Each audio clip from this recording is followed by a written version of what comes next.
Hi there everyone, welcome to Let's Get Disruptive. Hey, what a great day to be inside and watching our excellent panel discussion show. Well, thank you very much for joining us. Today we have a wonderful panel to discuss this topic of change, including no less than a star of Coronation Street, I'll have you know. So that's going to be very exciting and we'll meet them shortly. But first, I'm going to give a short talk on the subject of change to try and provoke some thought on this topic. Hopefully you've discovered the Q&A feature on Vimeo. Please get the questions in for the panel and let's see what happens and let's discuss this topic of change. So I'll just bring up my PowerPoint here.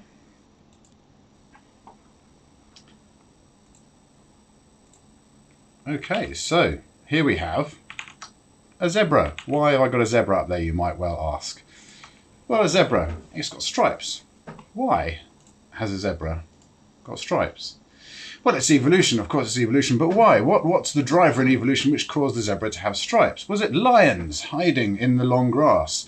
And the long grass was camouflaged with the zebra and it was able to evade that lion? Well, not quite, but it was a different kind of predator. It was the biting fly. Yes, the biting fly. It turns out that flies don't like to land on stripes, especially the deadly biting flies that you get where the zebra lives. Well, what does that lead us to do? It leads us to this. The innovation of the human mind leads us to put a stripy outfit on horses to help the horses avoid biting flies. Not only that, but in Japan, only last year, farmers discovered that you could paint a cow in stripes and it would suffer far, far fewer, in fact only 40% of the number of biting incidents from flies. So this perhaps is the cow of the future, a stripy cow.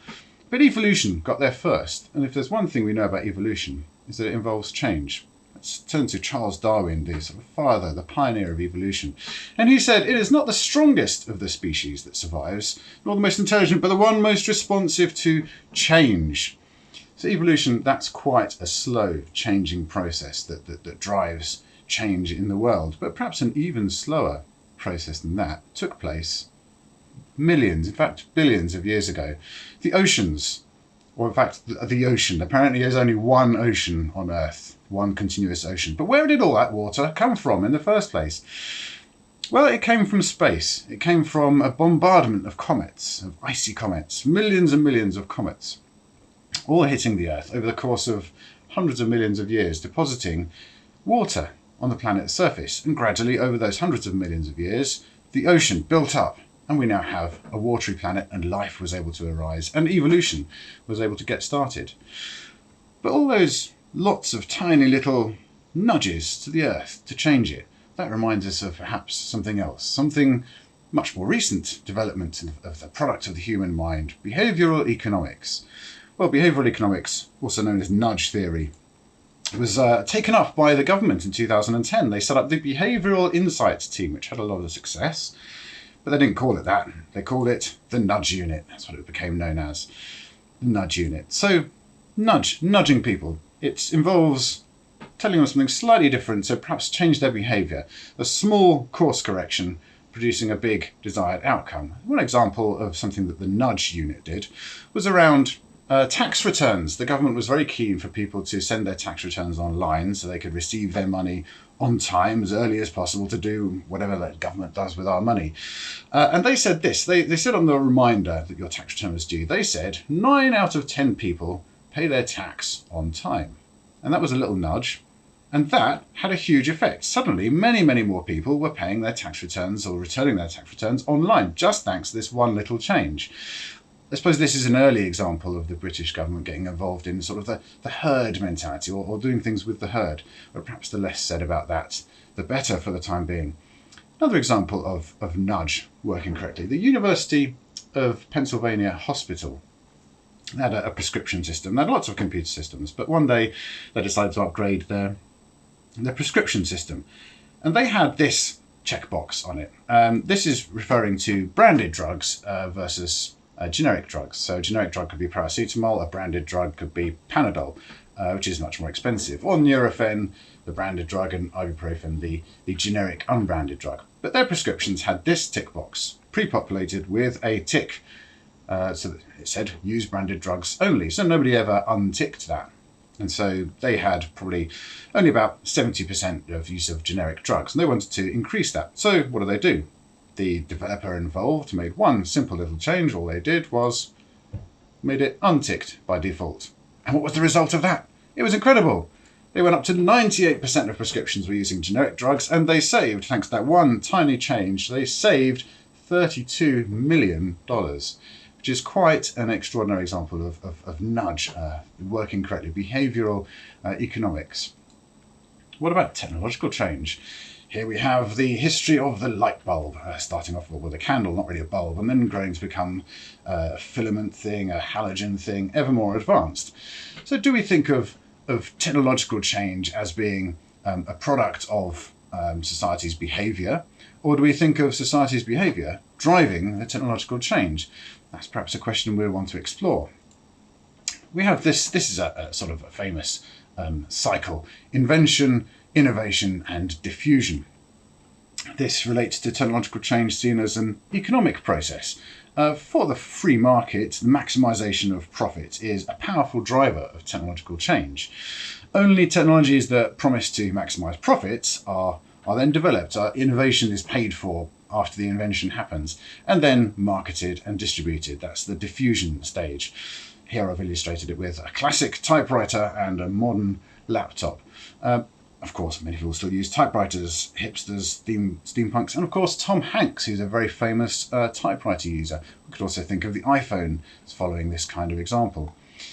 But what about social change? Change in society, changes of public opinion. Well, here is a man demonstrating, angry about something. This placard has become something of a very amusing meme recently, but he's demonstrating about something, and perhaps something he could be demonstrating about is the statue of Cecil Rhodes. Now, this is one of many such statues around the world. This is on the facade of Oriel College in Oxford. So Cecil Rhodes is today perhaps a figure of controversy, and I want to examine briefly the change in public opinion around Cecil Rhodes. So let's rewind back to perhaps the very beginning of the 20th century, or maybe even the end of the 19th century. Here's a picture of Cecil Rhodes standing like a colossus bestriding the continent of Africa. His achievements that he was known for, particularly at the time, he very nearly completed the building of a railway all the way from Cairo to Cape Town, which sort of puts HS2 into perspective. He wanted to conquer all of Africa for the British Empire. He opened many diamond mines. He founded the De Beers mining company. He was one of the richest people ever to have lived. In fact, had a country named after him, even two countries, Northern Rhodesia and Southern Rhodesia, which are now Zambia and Zimbabwe. So that was the sort of 19th, early 20th century perspective on Cecil Rhodes, a sort of a great hero. But today, sort of looked at rather differently by many people. He's accused of having profited from slavery, of having plundered Africa. He's accused of being the architect of apartheid, because he did separate races and he gave different voting rights to blacks and whites, for example. He's accused of being a white supremacist, and indeed he did write about creating a master race. And he's also accused of starting the Boer War and causing tens of thousands of deaths. So really we have today a very different public opinion leading to this campaign of take down Rhodes, to take down the statues of Cecil Rhodes, which were put up early in the 20th century, end of the 19th century. So perhaps the change in public opinion is something we might want to discuss. Here is a picture of George Bernard Shaw. Now, George Bernard Shaw said one of my very favourite sort of quotations to do with reasonable people and how society changes. He said, "The reasonable man adapts himself to the world." So it goes along with it. Goes along with the sort of status quo. Goes, yeah, okay, I'll put up with that. But the unreasonable man persists in trying to adapt the world to himself. Therefore, all progress depends on the unreasonable man. Well, I quite like that phrase. I think of myself as a bit of an unreasonable man, I must say. But this photo is mirrored almost exactly with this photo of Steve Jobs, the identical pose there. And Steve Jobs said something very, very similar. He said, "The ones who are crazy enough to think that they can change the world are the ones who do." Well, I think Steve Jobs probably did change the world in some respects, and perhaps he's referring to himself there. Well, perhaps we'll talk about that, or perhaps we'll talk about this book recommendation. I love giving a good book recommendation. Here we are, a book called Who Moved My Cheese? It's a classic text of change management, which is a fevered topic in business circles. Who Moved My Cheese? It's a tiny little book, only about sort of 50 pages, and it's about a mouse whose cheese has moved and how the mouse reacts to this news. And as we're talking about change, I think it would be remiss to not discuss this book. It's great, and I'll tell you some of the things that are inside that book. It's full of kind of little pearls of wisdom, such as change happens, they keep moving the cheese. Anticipate change, get ready for the cheese to move. Monitor change, smell the cheese often so you know when it's getting old. Adapt to change quickly, the quicker you let go of old cheese, the sooner you can enjoy the new cheese. Accept change, move with the cheese.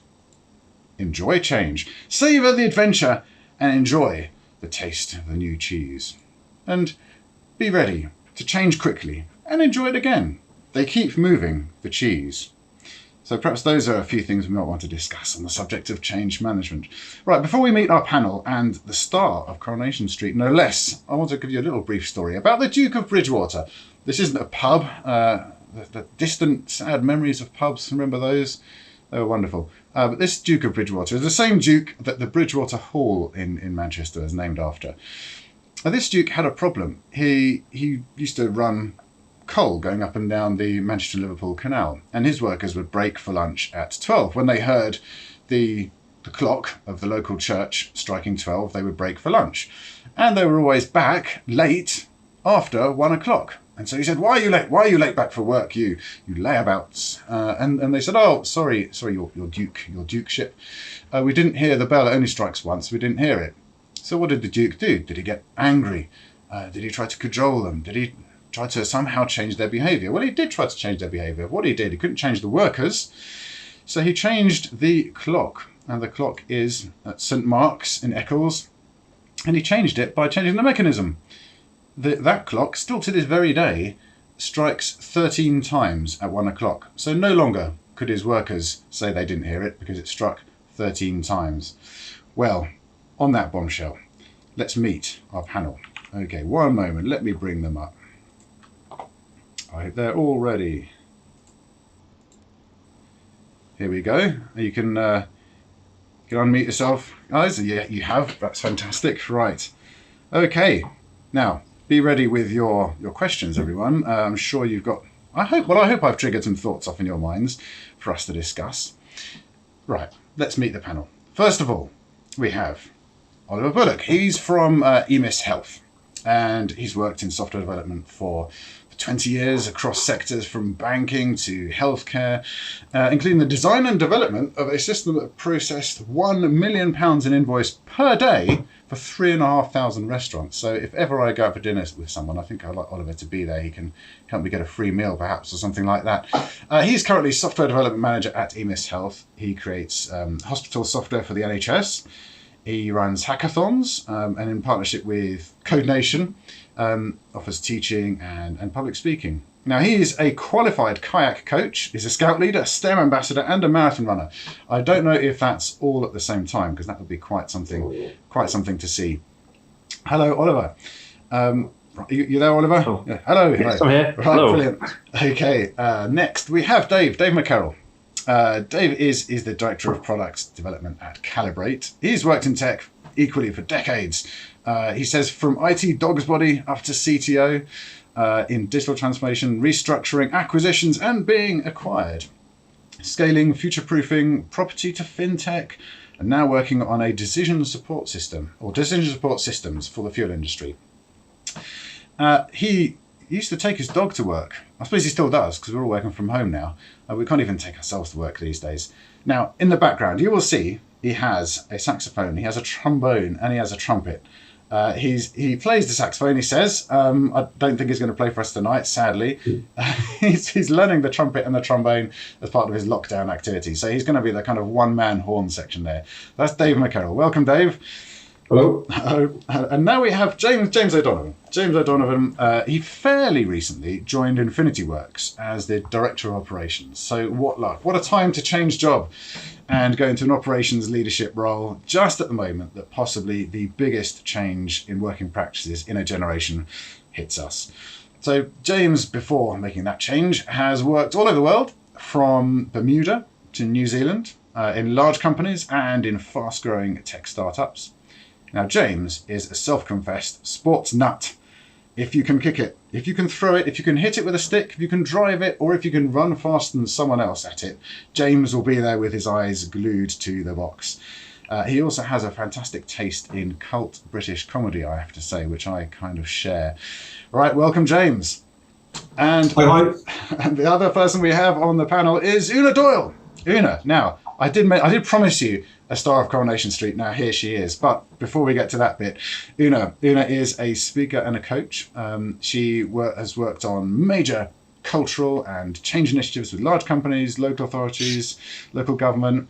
She's trained in life coaching, strategic business coaching, and entrepreneurially focused personality profiling, which is quite a tricky thing to say, I have to say.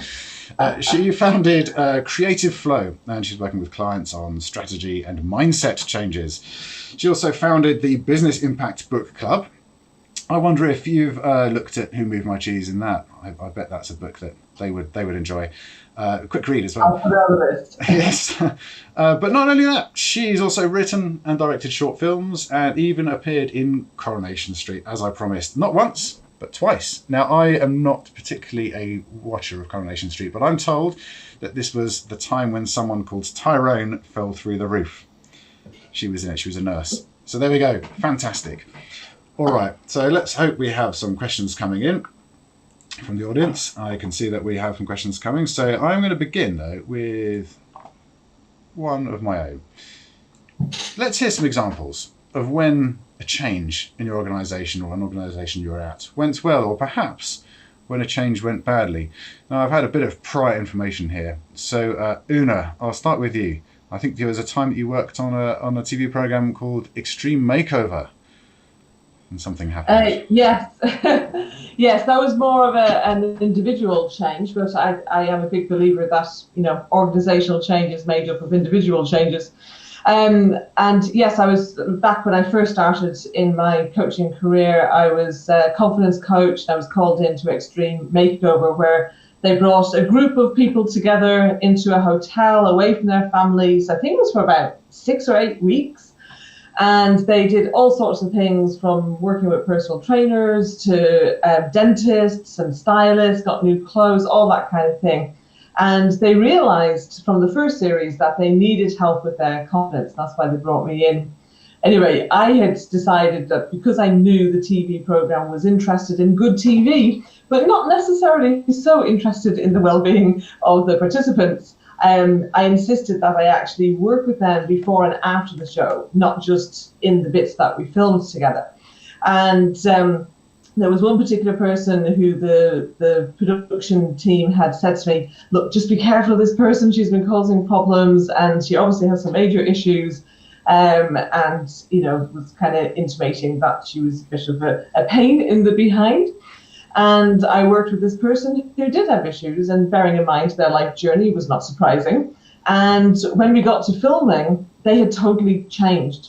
And the production person was like, oh my gosh, if I had known that this was going to happen, I would have filmed some before so we could have seen this transformation. But they were very pleased that it actually happened as well. So produce change in a person, which is the kind of most powerful kind of change I think we can produce. But who else has had some change, a story of change that they've experienced in their organisation? So James, perhaps you could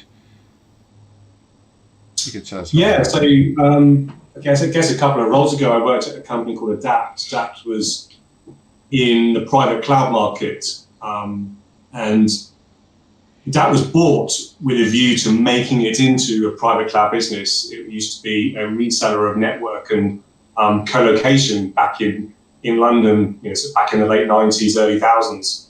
So quite a successful business, doing very simple transactional business, buying network, buying data center capacity, and cutting it into smaller chunks and reselling it into a market that was better suited. So this business was bought by some colleagues, and with a view to changing it into a managed service business, selling dedicated and multi-tenant private cloud, really just before the onset of what we're now consuming day on day through just about all of our lives in sort of hyperscale cloud.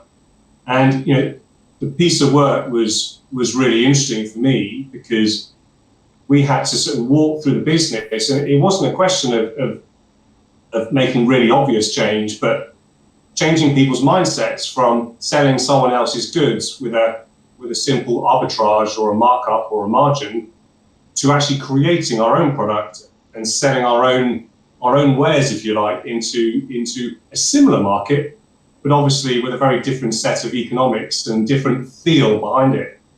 So the business had to change itself very slowly and move people away from what was quite a transactional business into a much richer business, which managed people's IT services for them and helped build and change their IT services.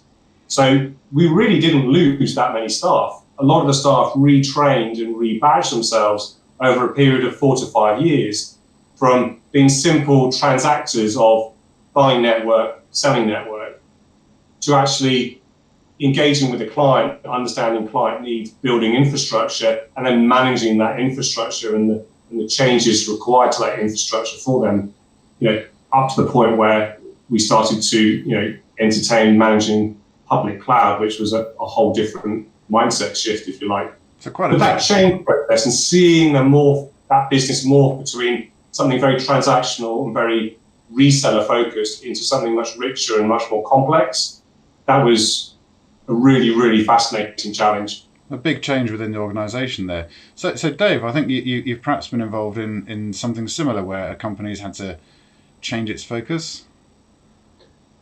Yeah. Do you want a positive or a negative? Oh well, I don't know. We could have a negative now, actually, couldn't we? When a change went badly. The best negative example I had is somewhat of an enforced change. So at the last business I was at before here, at eVesta, now Open Money, we started off with sort of a couple of industry experts, maybe a bit much, but sort of strong people in the product field, acting as directors within the company, so giving us a really strong product input. Both of them left the business, and so the enforced change was that we moved from having sort of product leadership outside of development to just trying to take on the product leadership within development. And that's without having product owners, just sort of across the development team, including QA, which had limited success at the beginning, because obviously startup, most of the people involved did build up the product from scratch. So they had quite a lot of knowledge over the existing product, but when it came to sort of driving that product in a new direction, there just wasn't the skill set, wasn't the existing market knowledge, or basically any of the bits that you needed there. So that must have had all kinds of consequences amongst the people working there. Yeah, so it just sort of led to the product being a bit wayward, and I believe they are now more on track than they were at the point that I left the business. Yes, yeah, I'm sure they're a wonderful organisation. We shan't say anything negative about companies. But right, so Oliver, what about you? Have you got a good story, bad story? I suppose there's one that springs to mind. So I used to work for NatWest in their corporate business, and I think there was a little bit of, again, another example of a forced change. So when I was working for them, they got taken over by Royal Bank of Scotland, and I think it was quite a shock to everybody in the organisation. But when they kind of working in software development and I suppose IT systems as a whole, when Royal Bank of Scotland looked and assessed what NatWest had in terms of their systems, it was a case that obviously being a developer, my experience was that the opinion was that Royal Bank of Scotland systems were superior. So at from a development point of view at NatWest, we were told to stop work. And so it could have gone really badly in that Royal Bank of Scotland came in and said, no, we're not taking on those systems, we're going to have our own and we're going to replace them.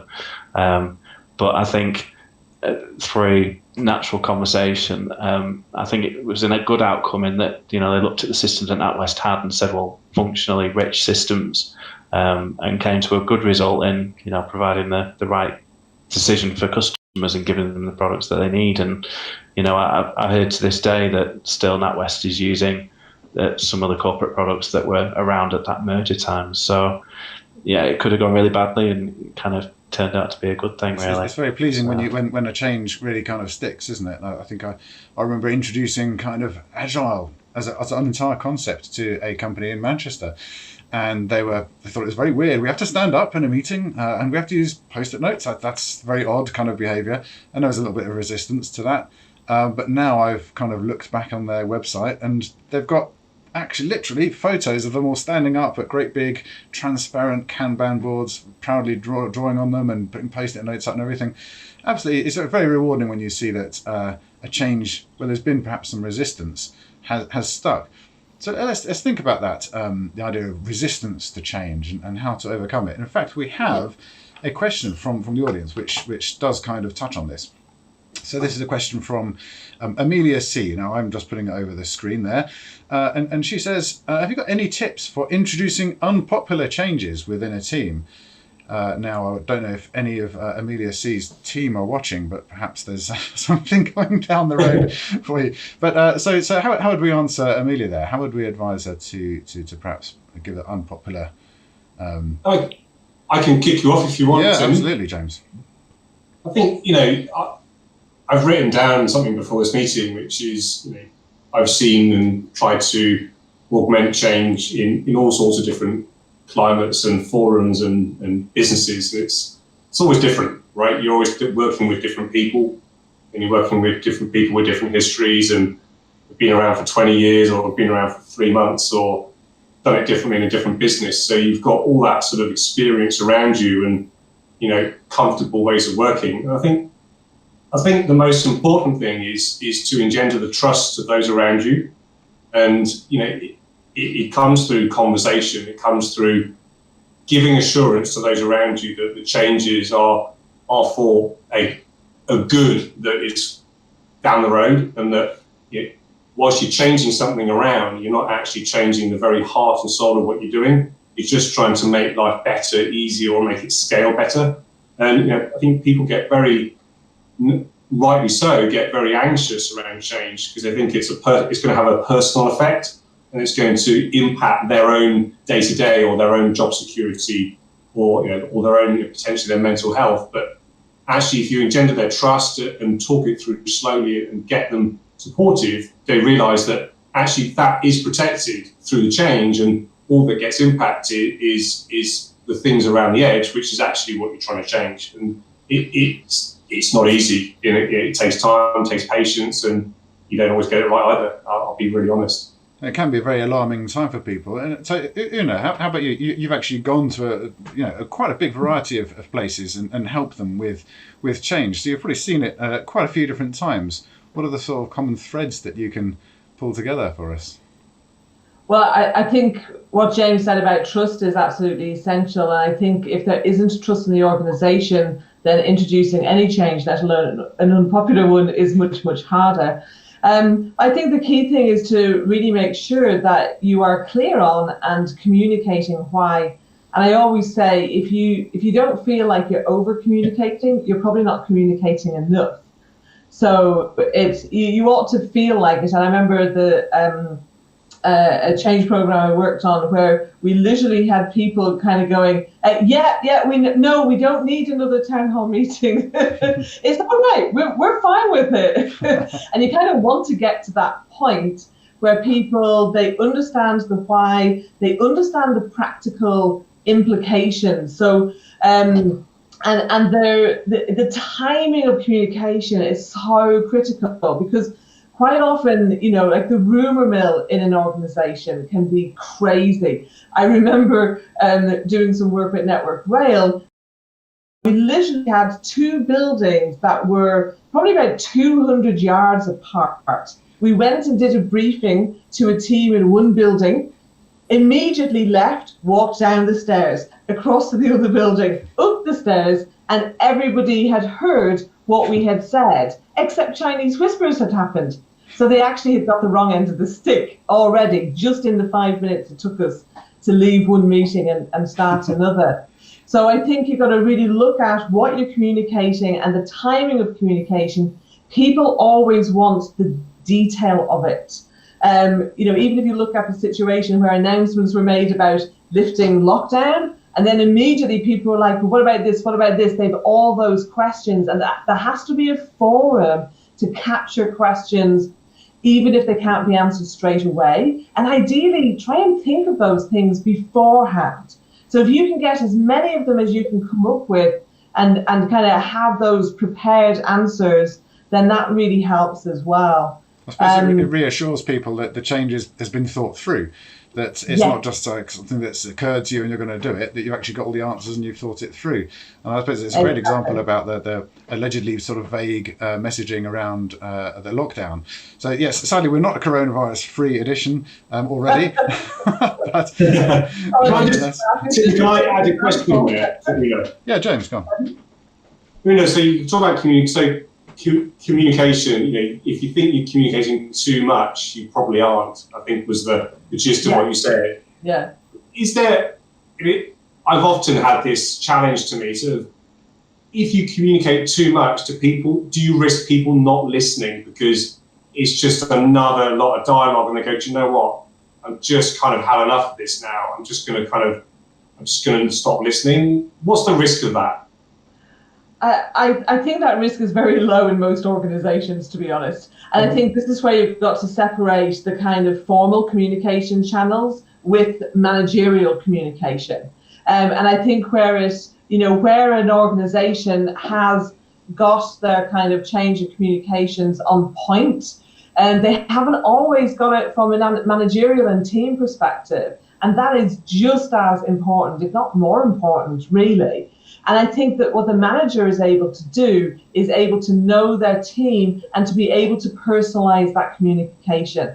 They're going to know, oh, well, this person is very analytical, very introverted. They want lots of data. This person over here, they just need to know the big picture and what's exciting about it. So if you can personalize that communication and make certain communication mandatory, or certainly that it's coming through in different channels, some that everybody participates in, perhaps like meetings, but other ways as well. And then it's really down to the managers. I just always feel the more we can do through teams rather than to teams, it's much, much more effective. So through rather than to. So Oliver, would you like to come in there and how would you kind of overcome resistance, or how would you deliver news of an unpopular change? I suppose we could be talking about anything from a change in the coffee machine, which would always causes eruptions, through to something like news of redundancies or a move in the office, something like that. But how would you deliver that?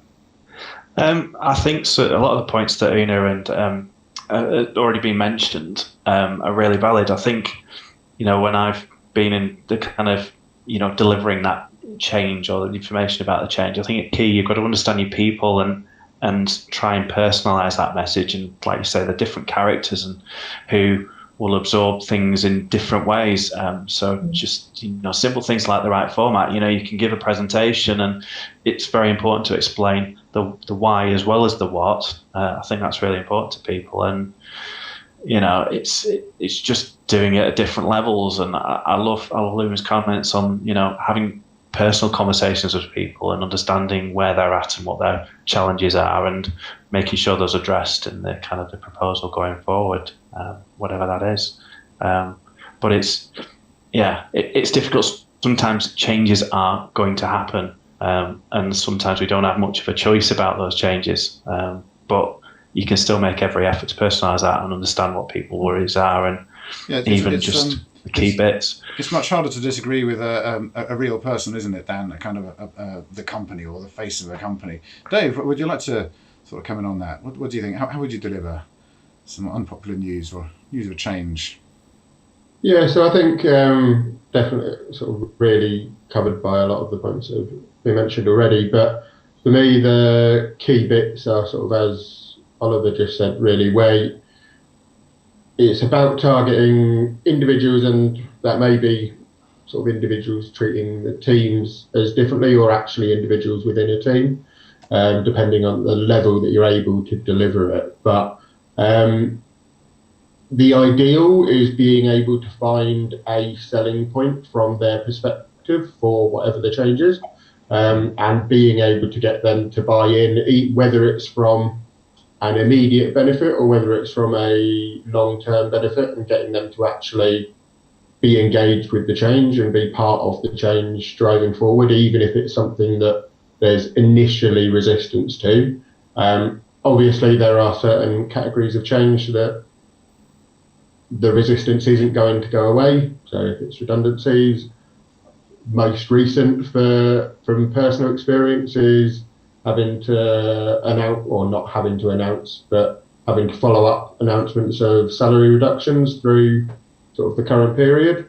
And no one's going to appreciate the news. You're not going to get anyone on board as to it being a positive, but it's sort of opening the discussion around it, understanding what people's feelings are, taking on board their concerns, trying to put things in perspective, because it's rubbish to have a pay cut, but it's much worse to have redundancies. So it's sort of trying to make sure that, as far as possible, everyone understands the big picture, understands the rationale, and being as honest as possible is the biggest thing for me, really.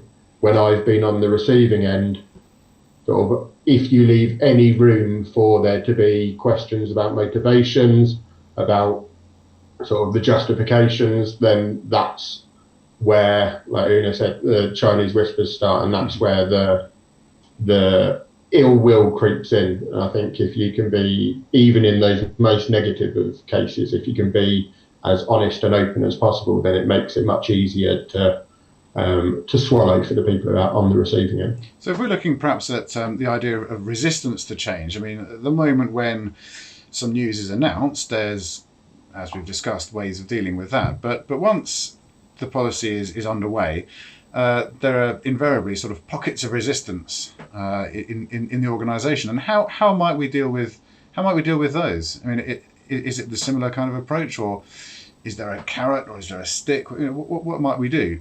Oliver, what might you do in such circumstances? Yeah, so I think I'd find.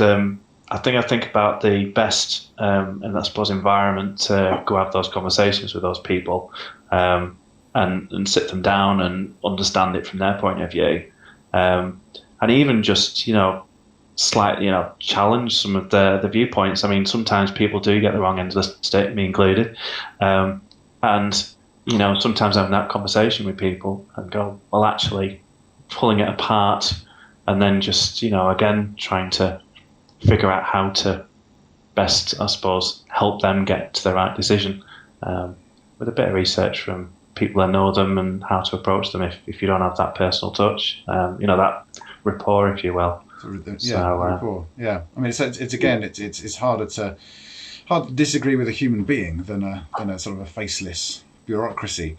But in terms of how, sorry, James, are you going to come in there? Yeah, I was just going to say there's usually a good reason for it. There's usually, it could be lack of training. It could be, as Oliver said, not understanding the point, maybe, or misunderstanding the point. It could be fear. It could be, a fear that change is going to impede that person's career or opportunity or ability to, move on in business, or maybe part of the business that's got that particular skill set is no longer part of the future roadmap of that business as a result of that change. So there's so many layers to that onion of what it means to that individual or that group of people that are resisting change. And you just got to work that out. That's the intellectual piece, which is let's turn it around then. I mean, how should you yourself react to change when it's imposed upon you, or when it's suggested? Una, how should people kind of deal with change when it's presented to them, whether it's popular or unpopular, I suppose? Well, each person's reaction to change in each situation is going to be different. So I think that's where, you've got to deal with it on a one-to-one basis. I mean, I'm someone who loves change. I'm an instigator of change. I'm pretty adaptable, like I quickly kind of boom, boom, boom. But not everybody is like that. For some people, they need time to adjust. And it doesn't matter what it is. It doesn't matter how wonderful the change might be. They actually still need time to adjust to it. So I think understanding what kind of person you are can be really helpful. And that's where profiling can really come in to help both you, the people around you, and your direct line manager. So that's one thing. And I think there's, for me, this is more from the company point of view, but I think it's quite relevant, is to actually provide some opportunities at the kind of team and organizational level to get involved in the change. And then an individual can take that opportunity to get involved if they so choose. And that means then that people are actually often having the opportunity to help shape it and to input. And generally speaking, if the change is something that is coming from within the company as opposed to something that is, imposed externally, then it's so much better. Like if, unpopular change can be really reduced or perhaps even be made popular if you actually get the right involvement and the right input from the beginning. All too often, people leave it to the very end to think about, oh, we've now decided on this. Now what we're going to tell people, if they even get to that point, instead of actually going, well, hang on, we're looking at making this change here. Why don't we get some relevant people involved and get their inputs?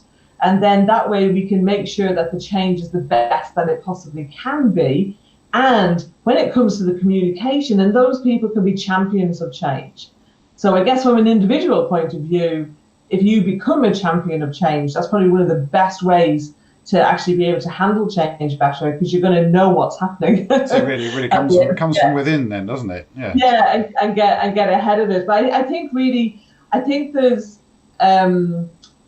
just needs to be some compassion in terms of change. But it's firm compassion. It's not about people kind of going, oh, I can just wallow around in this change and people feel sorry for me and that's all right. That's not what I mean by compassion, but just being human in it, just being a good human. And then so it's a lesson in life generally, isn't it? Yes. Well, we've got a question here. Someone who hasn't left their name. And in fact, a little bit of the question is missing, but we get the idea. This is someone who's asking, do you think enforced change is a good thing? Does it give you kind of more of an urgent mindset to change? And where I think we might go with this, do you think enforced change is a good thing, and the change of mindset is perhaps to the idea of change as a sort of a disruptive force, and that could be a disruptive force in the marketplace. I mean, we're all looking for the next unicorn company that's going to disrupt a part of the economy. So who would like to kind of pick up on that? Enforced change, I suppose actually another thing in that is enforced change from remote working, isn't it? We're all having imposed upon us. So James. Yeah, I guess it's an easy question to answer if you're going to sort of go down the last 2 months. I mean, if I was to have landed in Infinity Works in January and sat with the board and said, do you know what, the first thing I'm going to do with this business is to take our entire workforce and have them working from home for 2 to 3 months, because I think that's going to be a great experiment, then I probably wouldn't be sat on this call right now. I think it's fair to say. But when the force is changed upon, when that change is forced upon you, it becomes more about how do we make it work. And I'm not saying that's obviously from from an external factor. You have no choice; you have to react, and it's quite easy to get the team around you and say, "Come on, guys, we're all in it together. You kind of all got to help. You've all got to give us a bit of a hand here, because really there is no choice, and we have to find out a really good way of making it work." I think if you take that line of action, if it's an internal change, then that doesn't really hold the same amount of water. You need to start with the collaboration and work out what the change is, and then you can kind of put more force behind it. Because as Una said, you kind of got to bring people with you, because as you said, people make the change. It's not you can't flick a switch. It's not a change request. It is a big cultural shift usually that takes a long time.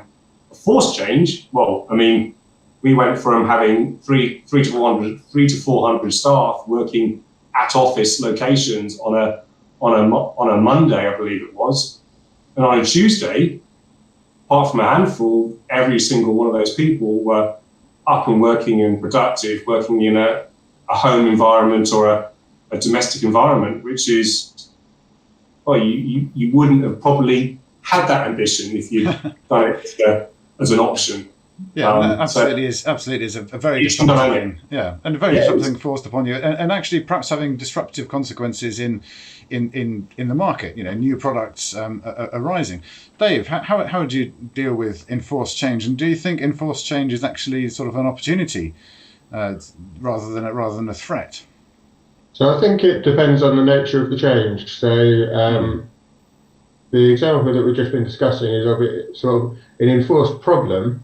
And we've largely come to the same solution. So if it's a prescriptive enforced change, like a policy being laid down that says you have to work in certain ways, sort of, if think about that from the other angle, if it had been everyone now needs to work from home, and this is how we want you to work from home, and these are the hours we want you to work, that's an enforced change that there's going to be a lot of resistance to, and I wouldn't see it as a particular opportunity.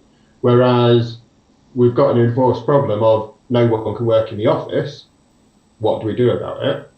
And largely the solution is everyone works from home, but then we have increased flexibility because also everyone's got their kids at home, or people haven't got the same mental relaxation as they'd normally have, so they might be working staggered days or different split hours. And so I think generally those enforced problems where change is required bring out the best of tech people. Sort of even in terms of selling a change there's resistance to, I think what you want to do is, as far as possible, lay out the problem and let people come up with solutions.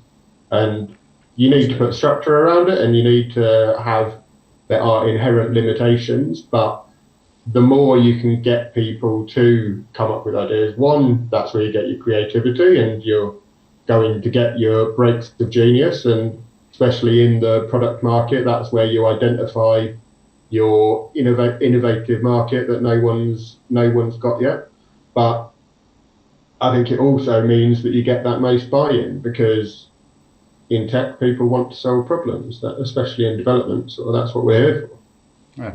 I think, Dave, if I can jump in on a point you made earlier in that piece, you talked about not being too prescriptive about what you're asking them to do. Please work from home, and you kind of put the full stop at the end. And I think that's the trust piece, right? You've got to trust people to make really good judgments on what that means. And rather than assuming that judgment won't be made and making it, as you said, too prescriptive and too binary and too restrictive. So I think, again, trust sits right at the centre of change. It's so important to allow that to play out. Yeah. So, Oliver, turning to you for a moment there, what's your sort of take on this? Enforced problems, that's a great way to put it that Dave's used there. Enforced problems leading to the opportunity for rapid change versus enforced change. A policy is handed down upon you. Yeah, I mean, I'm with Dave. I mean, we've both got developer background, so we want to solve problems, and I can't resist going back to the COVID situation. There are so many benefits we've found. I think there was a bit of a point where we're all a bit shocked.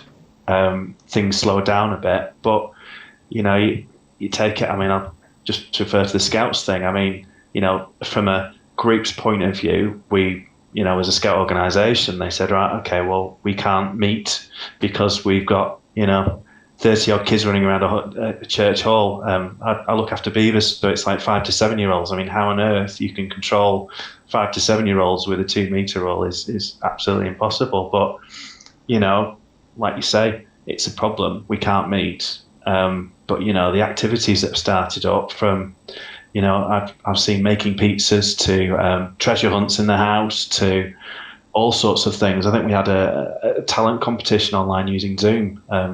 So it's just that resilience I think we have, and where we've got challenges, people stuck at home and not able to go out, and the isolation, the community spirit that we've got. That's not something that we've said to the entire nation or globally. You've got to support your neighbour, but it's so strong. It's just human nature to try and solve problems. So I think with enforced change, or even kind of change that has to be within a business, it's not constraining to the point of absolutely getting rid of innovation and the human spirit, but at least putting something around it. But yeah. Well, let's turn to a question here from the audience. This is from Dan Rathbone. Dan Rathbone is asking, what lasting changes, and he's underlined the word lasting, what lasting changes do you think we will see arising from the coronavirus situation, seeing as we're talking about it? What lasting changes do you think we'll see? Who wants to pick up on that? Or I pick someone. James, you make noise. Yeah, I mean, I can, as you can probably, we all work in technology in some way, or at least associated with technology. You could probably list out reams of examples of what we think will be a lasting change. I'd like to think that a lasting change will kind of go back to what Oliver's just said, and will reawaken us to our local environments and our local kind of where we live. Because speaking personally, I've spent so much of my life commuting, traveling, flying, driving to other locations and finding myself living out of, bags or suitcases. And it's really, if you look at the amount of time we spend other places, we kind of neglect what's around us. It might be our neighbour, it might be our local coffee shop, and it might be our friends. And I'm hoping there's more of a natural balance appears between working and being at work. I think it's a really important balance, and some have had the privilege or the right jobs to enable that more in the last 10 years. But I think a lot more of us will now have that opportunity because we'll have the confidence to ask for it and the confidence to expect it from our employer or from our peer groups. And I think that's really powerful, just being able to say, I'm working from home for 2 days a week, and there is now a local place where I can work on our local high street, which used to be boarded up. There's now a small WeWork office where I can go and drop in 2 days a week and have a proper work environment, spend money on our local high street, be it lunch or whatever, and then be able to spend more time with family or partner or kids or whatever on the back of that. I think that those little changes, which feel so simple and so fundamental, I think will have a massive lasting impact, to answer the question, on sort of hopefully the workforce and certainly the younger workforce in sort of the next 10, 15 years. If we don't take that opportunity, I think it's a massive waste. Well, that's certainly an incredible opportunity that we can seize out of this, and it's sort of as if the existing structures have built up as a result of a factory being the place where most people would have to go and work, and now very much fewer factories. Yet we treat our city centre offices as a kind of factory, don't we? And well, we used to, and we were all trooped off, sandwiched into these ridiculous trains, and now perhaps we have realised that it's all unnecessary, and maybe that will be a lasting change upon society and the way of working. Una, what do you think? What lasting change are we likely to see out of this? Well, I think building upon James's point, I think people being able to make the distinction between, when is it good for us to get together and actually have the electricity of being in person, being in a room together, when that actually really matters, and to then be able to save our time, save the environment, and be more local when that isn't essential, so that we can have, so many more meetings and conversations online. But I do think that in person is, I think, to events I've been to where the camaraderie that you build up, where you make friends and where you connect with people on another level by actually being there in person, where there's a room with you, particularly with bigger numbers, I think as well. I think you really get that electric atmosphere. So that's one thing, kind of just building upon that. And what I'd really love to see is there's so many people who have started exploring other parts of themselves and of their lives. Like, I've got a client who never cooked, and she's been cooking and posting meals and things. And it's like, well, we have Dave here. He's taken up the trumpet and the trombone at once. There we go. He's got an new side to himself. Yeah. So one of the things, I do sewing, and it was actually a kind of hashtag Me Made May, where you're supposed to wear whatever things that you've made every day. I'm quite new to this, so I haven't got enough clothes to do that.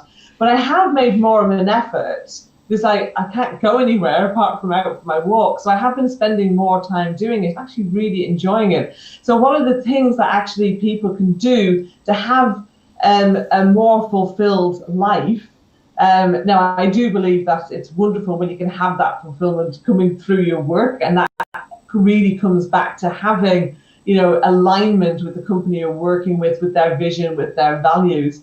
But yeah, let's lead more rounded lives, and let's, really kind of grow that sense of community and that kindness and care for all the people who, I think it'll be interesting to see what happens in the coming years to, will it sort of fade away? Pharmacists and the nurses and the paramedics and all the people who previously have been kind of very low down on the totem pole in terms of earnings and rewards and things like that. So I'd like to see that caring and that focus on different things, just like hobbies and fun things, and actually just taking the time to do things. If a lot of your time is taken up in commuting, then that can really cause a big problem. In fact, I don't know if you've ever watched the program New Amsterdam, but I would highly recommend it. It's a lesson in leadership. Have you seen it? No, I've not seen it. No. Really, really good. Well, the medical director, he saw that he's an amazing problem solver and an amazing leader, bit of a maverick. And he saw that there was he had to cut a load of costs, and he was trying to do things but without letting go of staff. And he found that a lot of the staff were spending 2-3 hours commuting every day. And so what he ended up doing was, instead of I think they must have provided them with some transport passes or something, but he ended up kind of hiring buses to go to certain areas where a lot of the staff could only afford to live, and had these buses to come direct into the hospital, which gave them all like an hour or two a day, so that it would massively reduce their stress, increase their well-being. They were able to do a better job. And yeah, it's just, I don't know, we can be incredible. The gift of time is I suppose that's one of the most incredible things we could have. But just sort of building on something that's been asked by one of our audience. So this is Toby, and I think I've got the gist of his question here. Again, it's been truncated, but he says most people are currently adapting to fully remote working at the moment, which is deemed as being a positive change, and then his question is cut off. But I think what he was going to say is perhaps that could actually be a negative change for some people. Perhaps some people thrive on being around their colleagues. So Oliver or Dave, would you like to come in on that? Do we see there's perhaps any lasting, perhaps negative changes coming out of that? Yeah, I mean, from my point of view, I think as a people manager, it could have a massive impact, and especially in like mental health challenges. I think right now it's a struggle if maybe you live on your own. It's you don't really see that many people. I think it's important to look after them, and one of the things that we do as an organisation is that we have mental health first aiders, and like a private line that you can talk in confidentiality. I don't really. I mean, I know mental health is something that you sufferers potentially have to chat. It could last a long time, and depending on how it's supported and stuff. But I hope that with organisations recognising mental health as something that is a challenge for lots and lots of people, that with the right support, I'm hoping that won't be a lasting change. But obviously, it's different for different people, isn't it? Yeah, absolutely. So. Dave, how would you kind of pick up on these points? Lasting changes that we might see arising out of. Yeah, so in terms of the lasting changes, I think is sort of the first point Una made really, which is sort of that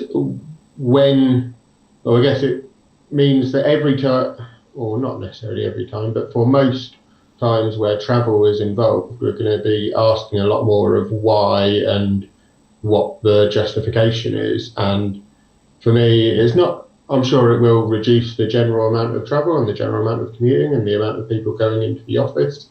But I'd hope that the lasting change will be that when we travel into the office or when we go to an event, be that business or pleasure, that we're more engaged, and that sort of physical interaction and being in the same place, we lean on that and get the benefits out of being in the same place. So we were just talking before we started the event about going forward. I think we're going to be looking at our office becoming much more of a meeting focused space rather than desks for working at, because that's the benefit that you get out of people being in the same room. If they're working at desks, there's some benefit from being sat next to people, and at the moment we're trying to replicate those as best we can remotely. But the real benefits are being able to get everyone in a room stood around a whiteboard, or just being able to sort of gather in the kitchen and have a cup of coffee while you mull things over. And sort of I think we'll put a lot more, or personally, and I think it's a broader thing, we'll put a lot more emphasis on getting the most out of those in-person things. Yeah, as we put things back together again, we want to ask, why are we doing, why are we kind of cramming ourselves onto the train? It's ridiculous, why don't we do things perhaps a different way? But I've actually got a question here which slightly turns this around. This is from Rebecca, who's in the audience, and she's saying, is there something in your organisations that shouldn't change and needs to be protected? If so, why? So perhaps something that in the current very changeable climate, something that shouldn't really change. Would anyone like to pick that up? James? Yeah, maybe it's hard. It's probably an intangible one, but I think the way you interact with each other, and I think obviously we're not in front of each other. We're not able to sort of shake hands, have a hug, or sit around a table and have a kind of a good, frank conversation. But I think one of the things that absolutely should not change is how you communicate, the language you use, and your ability to be open and honest and put your arm around someone's shoulder, even though they're across the other end of a phone or the other end of a TV screen. I think that's really important. And I hope that this process has possibly made that more prevalent, because people have been more conscious about wanting to have those conversations rather than thinking, do you know what, I'll just do it when I see that person next time, or when it's convenient, or when they're available and not sat in a meeting room. I've certainly had a lot of one-to-one conversations and talked to a lot of people that don't believe I would have done as easily if I'd been sort of jotting around between different offices.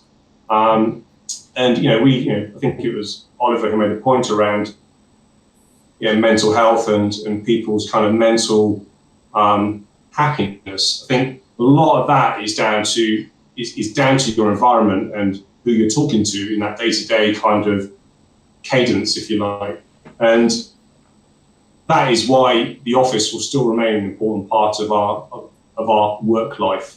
It will be different, but it's important because for some people that is their safe place, that is where they're happy, that is where they can escape who knows what. It might be they just have a drafty window and it's bloody cold to work at home. It could be the office is nice and warm and the chairs are more comfortable and the coffee machine. Well, I suppose yes, this is happening. This is happening at a kind of more pleasant time of year, isn't it? I mean, if we want to stay in drafty houses in the depths of winter. Exactly. So I think the things that shouldn't change is your ability to communicate openly and honestly and identify how and who should be communicated with and how often. That's really important. It's a personal life thing. It's also a business life thing. And guess what? They're pretty similar. Well, Oliver, what do you think? What should be preserved? What should be kept? What change should be resisted? Well, I suppose the one thing, I suppose it leads to some of the points we mentioned. I mean, it's like commute times are down because we don't go anywhere. I'd love to keep that, but I think also time is important. Time with loved ones, family. I suppose sometimes it can be very difficult if you've got a laptop in the studio somewhere and it's easily accessible. But I think I've heard a lot of people with good practices where they've finished the day, they've closed the laptop, they stuck it in the bag, and they've gone and they've managed to spend time with family, which perhaps through lack of time through commuting, you've lost a little bit. And I'm hoping that what will last out of this. I've seen lots of things on social media about people spending more time sitting with their kids doing crafts, colouring, games outside in the garden, and I get it's nice weather, so. But so if that's something, then we shouldn't change. We shouldn't change the kind of the amount of time we spend at work. I mean, I've observed myself spending far too long, going on way past when my train would have been, carrying on working. Is there anyone else feeling that? Feeling the kind of the pressure to carry on working past? Maybe I'm the only one who works hard out of all of us. The rest of you are you must be all suckers, Tim. Well done. I've been actively trying to and encouraging my team to keep as rigid hours as possible. Not obviously in terms of the flexibility that they need, but in terms of when you switch off, you switch off. I've not done it very well myself the last week. I've had 2 mornings at 1 and 2 o'clock, and then a couple of late evenings working through as well. So, but I think it is depending on people's situations at home. Like there may be some escape in working into the evening, or it may be what you're enjoying doing and you don't want to put it down. But I think it's important to make sure you are having that downtime, and I've been trying to encourage that with my teams as well. So Una, what do you think about in terms of when should we resist the change then? When should we say, no, this must be kept, this must be kept as it is?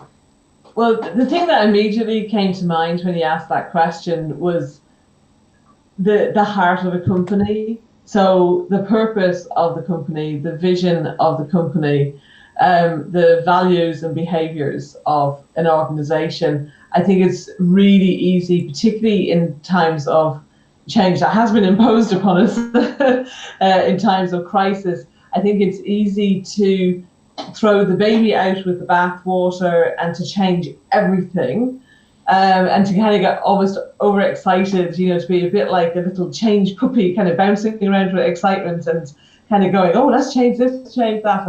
And actually, like, number one, you don't want to try and change too many things at once necessarily when you don't have to, because change fatigue can set in. I think there are those things that need to stay solid, even though strategies, tactics, some working practices and things like that, you may want to change those things. There was oh gosh, there was something I had in mind there that was so research that was done into why certain teams were more effective than others, and it focused in on emergency rooms. And so if you look at an emergency room, there's emergencies happening. So and what they realized was that, in order to kind of really drive teams forward, is that to have one rallying cry. So when somebody is wheeled in on that gurney, and the nurses and the doctors and the paramedics, they're all there, and they're totally focused on how do we save this person, or how do we save this person's leg, or how do we whatever. And so I think what is important is to look at having temporary rallying cries that everybody can get behind and really focus on. And so everyone suddenly having to work from home, that was one rallying cry that everybody was able to get behind, and actually many companies created a wonderful sense of team spirit. And then, of course, over the weeks, that rallying cry, as things got sorted, everybody is working from home, you worked out how you're doing it, things are settled in. So if there's now no rallying cry, then there's a danger of people kind of going, So maybe the thing not to change is I have those solid things in the business that, they are the business, they've got to stay there. But I would say to make sure that there is a rallying cry on an ongoing basis that keeps everybody aligned and focused. So I don't think that should change, but I think often companies don't necessarily have that. But maybe having had the experience, like I'm seeing some nodding heads, so kind of, we've had that great experience where we all got together and focused on this. And this is brilliant, by the way, for, by having that rallying cry at a leadership team level, then that filters through and really helps to get rid of silos and having teams who aren't necessarily working very well, together as they could be, like between teams. If you have that one rallying cry in the company, then that keeps everybody focused and knows. So it's that the thing to rally around, and so that the core, the heart of a business is something that perhaps changes more slowly. I suppose we could then discuss the question: is change the same as progress?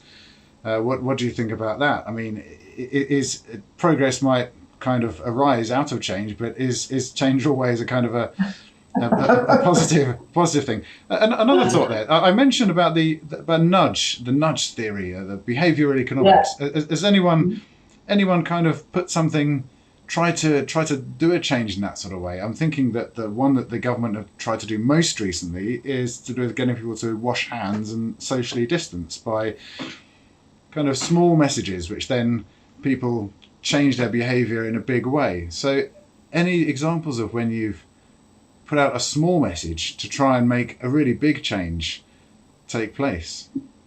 I'm not sure I'm smart enough to actually identify that and use it. That's a tricky one, isn't it? I mean, there might be examples that people that worked around me will say, possibly, but I can't put my hand on my heart and say I've consciously tried it. It could be you changed your aftershave and then nobody wants to come near you, something like that, perhaps.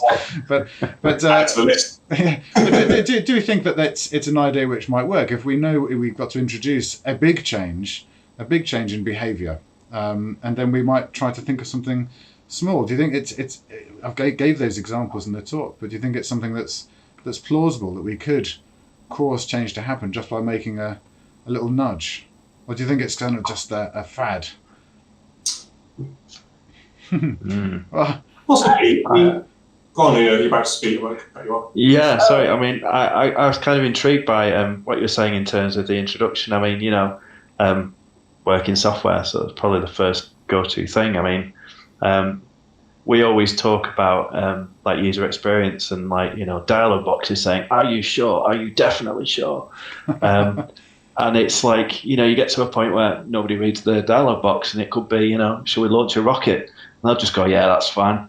And so yeah, it's just, I think little nudges, chipping away at improvements like that most probably leads to positive progress. I'm kind of internally nodding when you were talking about that. So. But we're ultimately... Go on, James. Yeah. Well, I say it is. I mean, isn't that probably the majority of change in business is lots of nudges between different people, and the better nudges are the ones that end up resulting in some form of progress, and the ones that aren't successful just end up being ignored. So it's probably it's probably a lot more of it than we think, and the better ones end up being implemented. Yeah. So I mean, okay, well, let's take a question from the audience now, because they are our good audience, and they're asking us questions. So Toby again asks, what changes do you now see happening to our offices? Do we need those spaces? And if so, what will be their main function? So Dave, you talked about that a bit. You're really kind of reassessing what you're doing. But Oliver, what about you? What do you see the function of the office as being going forward? Yeah, I mean, I think I'm with Dave. I mean, we've got a brilliant office, and like you say, we go there and I suppose it's an automatic pilot almost to try and work together. I think they have to change. And, we've used our offices in the past, not only for work, but also thinking about other things to engage our employees. I mean, hackathons were, we had our first hackathon within the office. It's trying to come up with good ways of using that space, because like we're supposed benefiting right now, understanding right now, there's massive benefits from working from home. So I think good quality human interaction throughout our day for various reasons, to get work done or to improve the morale of our staff or keep our morale high. Well, I suppose it's a rapid change, isn't it? And we're talking about a major change in the function of the place which we spend a large chunk of our working lives. But this actually then connects what you've said with another question from the audience. So Nick Abbott has asked us, how does one cope with the anxiety of pace in the tech world, the sort of the rapid series of changes, and the often resulting sense of imposter syndrome that he identifies as arising from anxiety around the pace of change? So who wants to pick that up? Dave, you laughed kind of knowingly there. Quite, yeah. Oh, thank you. But you go after me. The imposter syndrome is so much more common than most people think. So the first thing I would say is anyone who's feeling imposter syndrome is that you're only feeling that because you have achieved a level of success. People who haven't achieved a level of success don't feel imposter syndrome because they haven't got to that level of success to feel it. But do you think, sorry to interrupt, but do you think therefore that imposter syndrome might arise out of a change? Let's say you've become very successful as a developer, as an engineer in a particular field, and then along comes a brand new technology, and you think, well, is my success now completely worthless? Is that where imposter syndrome might arise sooner? It quite often crops up when people have been promoted, where they're maybe working on a new project,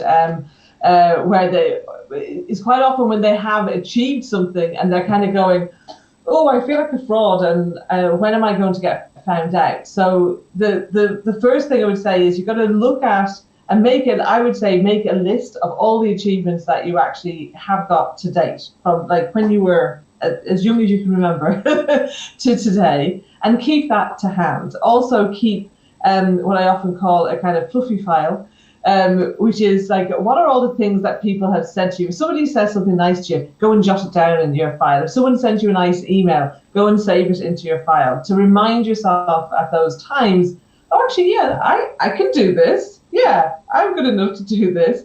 But I would also say that, nobody gets to be being an adult without having been criticized in some way, without having perhaps been betrayed in some way, that, we all have had our life journey, and that quite often causes us to have knocks to our confidence and self-esteem. And I certainly had this like many years ago, before I got into coaching, my self-esteem was through the floor, absolutely through the floor. And I totally had that imposter syndrome. And it was only by actually working on myself and learning to change those patterns of thinking, those emotions, and the behaviors around that actually then caused me to not have that. And occasionally, with something new and big, I might have a bit of a gulp moment, but it's more moments rather than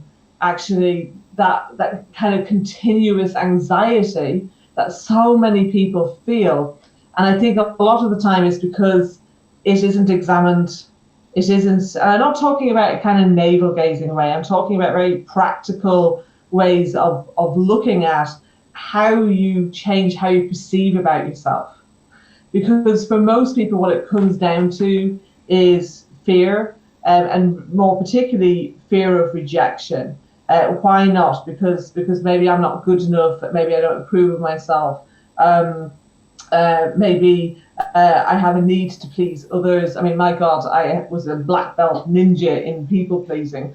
It is exhausting, absolutely exhausting to be like that. And actually, it's wonderful to have a kind of empty head where you don't have the net of, oh, who do you think you are going on. So I would say, there's some great, please feel free to connect with me on LinkedIn. I can recommend some great books and tools and things for people to use that will help them to do that, or whatever support you might have, through your company. If there is coaching support or counseling or anything, please take advantage of it. Yeah, it's absolutely important. There are so many opportunities available which we kind of let ourselves pass by, and instead we kind of dwell on perhaps this idea of an imposter syndrome. But one thing which I've heard and I've done, which actually it works pretty well, is particularly if you're writing something. Or working in general, and you're starting to try and do something new, you get that inner demon that says you're no good, you're no good, you're no good. The thing you do is a bit like, what reminded me of it is your fluffy file. If you have your critic's corner as well, and that inner critic, everything that they say, you write it down. Okay, you've said that, write it down, then you carry on. And then they start up again, write it down and carry on. And before long, you realise you're writing the same old thing over and over again, and it's all nonsense. It's all kind of very subjective stuff. Yeah. There's a great little thing to do. So you get your fluffy file and your critic's corner. Yeah, so I was just going to bring in, Dave, perhaps. I mean, an engineer. I mean, you must have this every time there is a big change in technology, and it changes very rapidly. Every sort of month there seems to be a new thing emerging from AWS, for example. How do we deal with the sense that we have to keep up? Well, so sort of from a personal perspective on the imposter syndrome side, I feel it all the time. I've definitely felt it in pretty much every role I've gone into, especially in the first couple of months. And for me, what's turned into a quick fix now, maybe I've had to learn how to do it, but it's now turned into a quick fix, is to recognise that sort of people have put you in that position. People come to you and ask for things. Like, recognise where other people are seeing the worth that you're not necessarily seeing, and you don't pick up on those broad pictures about yourself. And I think it extends into the tech as well. And for me, the way that you keep up with tech is you just let it all wash over you. If there's things you're interested in, you bite onto those and maybe go off and have a dabble and play with a new bit of tech. But it doesn't matter whether you keep up with every new piece of tech. Right? Had some fairly stern words with a recruiter quite recently who was saying that if you weren't a full stack developer, then you were completely dead in the water, and there weren't any prospects for you.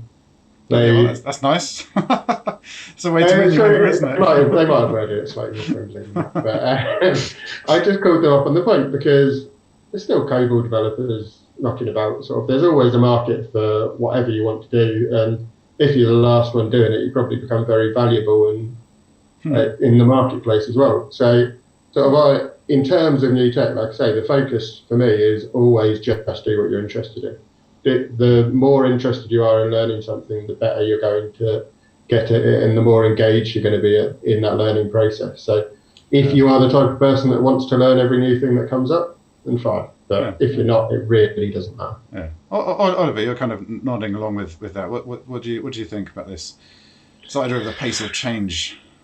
Yeah, I mean, I'm in the same boat as Dave. I mean, it's down to personal choice, to how you deal with that, and whether you become a specialist or a generalist, I suppose. And do you think it even matters what language you're programming? Are they not kind of all the same fundamentally? The approach is problem solving is what's important, perhaps, rather than the tools that you use. I mean, yeah, I mean, I suppose technology, it's a bit like a tool belt, really, isn't it? If you see all languages as general purpose languages, then you'd end up with, using a hammer to hammer a screw into a door type thing, and although that will eventually work, yes, absolutely. But I think it's interesting. I mean, we saw a change in our organisation. We were, developing software using the Microsoft stack. Things were installed, whether it be on a customer site or our own site, and we made a real jump from those kind of solutions to, like you mentioned, AWS. It's a complete change of how you develop things and the way you work. And I think the one thing that really helped, I saw real benefits in, we created a tech radar, and we it probably goes back to the point you made earlier about bringing the expertise and knowledge in our business along with the journey. We're saying we're moving to AWS, but you guys need to help us, kind of almost like a technology amnesty. Tell us what experience you've had with all the different tools, and put it onto this tech radar. And you've had that conversation. And I think that helps share the knowledge with other developers about the benefits of using certain tools, gets you involved in that conversation. And if, like you say, if you've got an interest in one thing, then you go with it. And if you want to go with every technology you've got on the tech radar, then good luck. But it's down to you. Yeah. That's fantastic. Yeah. I like that idea of an amnesty. That's a good one. But we've kind of sadly run out of time. But I've got one last quick question, which might provoke some interesting answers, I hope, before we finish. So it's kind of a brief one. So I'll whip around. I'll go. I know James, Dave, Oliver, Una, and the question is. So all the best sci-fi short stories, which are wonderful things to read. I've heard that all the best sci-fi short stories change only one thing in the world, and one thing only, and then they explore the consequences of that one thing changing. So my question is this: if you could change just one thing in the world, what would it be? And maybe in a few sentences, why? So I think I said James first. What do you think? Interesting. I'm a sports buff, so get ready for a very geeky sport one. I would reverse the value of all the colours in snooker. So the yellow was worth 7 and the black was worth 2. And I'd be fascinated as to how long it would take Ronnie O'Sullivan to hit his first 147 with the black or the 7 value on the top spot. Well, that was an easy enough thing to try out, wouldn't it? You could have a game of that. Why not? See what happens. There you go. Who did I say next? Dave? So I've gone fairly stereotypical for the sort of sci-fi scenario. I think I'd kill Hitler the baby and see what difference it actually made. You'd what? Sorry, I missed what you said. I'd kill Hitler as a baby and see what difference it made. Right, yeah, a different timeline. We've got the multiple timelines universe or something going on. Well, okay, yeah, then see what difference it made. Very, very dramatic change to make. Oliver, what change would you make? I feel a bit mundane. I'd basically shorten the working week to like a 4-day week, or maybe in a 3.5, and have a longer day, so we can spend more time with family and friends and enjoying ourselves, and see what productivity. A trip back to the 1970s. I read something about this, the 1970s, because there was kind of similarities in some ways to today, but when they shortened the working week to 3 days, everyone assumed that the economy would sort of contract by a similar proportion. As it turned out, that's not what happened. The economy did contract a bit, but not by kind of 2/5. So people were wondering, what really is going to be the effect of this kind of complete change. But anyway, that's probably a subject for another day. But Una, what would you change? What would you change in the world? Do you know, I had it in my head there. It just went because I was thinking about what Oliver said and how well it matched what I was thinking. Oh yes, I remember now. I would like it to be like the world in Star Trek, where everyone is on universal income. Oh right, the universal income. Yes. Yeah, I think the universal income teamed with a shorter working week would be a really good combination. Right. Well, yeah. I mean, I was kind of thinking, what would I change? Because it's unfair that I ask you all these questions and I don't answer any. But it's a similar kind of thing. I would ask for just 1 extra hour in the day, and see what happens. But I've kind of been granted that in terms of the commute. but I don't feel like I've. Where's it gone? Where's my extra time gone? And indeed, where has our time gone now? I mean, the clock will strike 13 or whatever it's going to strike, and we'll turn into pumpkins. But thank you so much for joining us and giving up an hour of your time to have this wonderful panel discussion. And thank you to the audience for joining us. Look out for the next one of these. It'll be along before long, and we'll have another panel of brilliant people, just as brilliant as these, and we will discuss something else. So thank you for joining us, and thank you for your questions, and I hope it's been insightful and interesting. I've certainly enjoyed it very much, and thank you once again to the panel. See you next time. Bye.